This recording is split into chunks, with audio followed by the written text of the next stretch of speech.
then he said, nah, it looks like a white dude, but you got dreadlocks. So at first he was like, he asked me, are you black?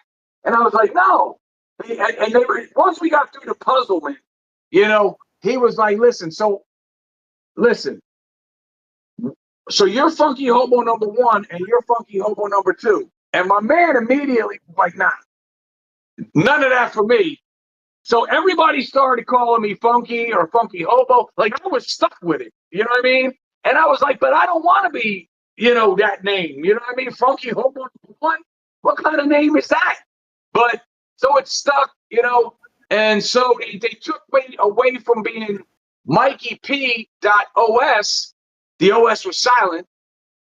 I don't get violent unless you're violent. I'm just kidding. I rapped it for him before. I had an old song called no, he was the OS was silent because like positivity. Yeah.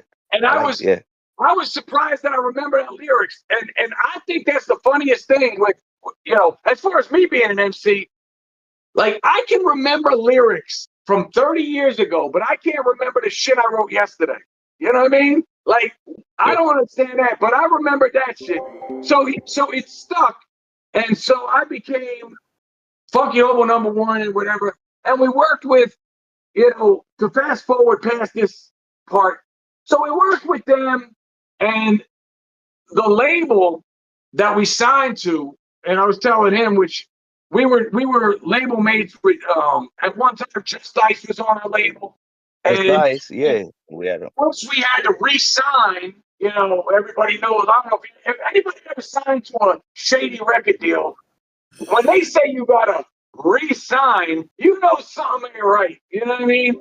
But we re-signed. No, I'm talking about.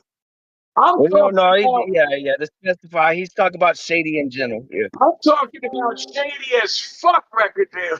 Yeah, shady as fuck. Yeah, like, yeah.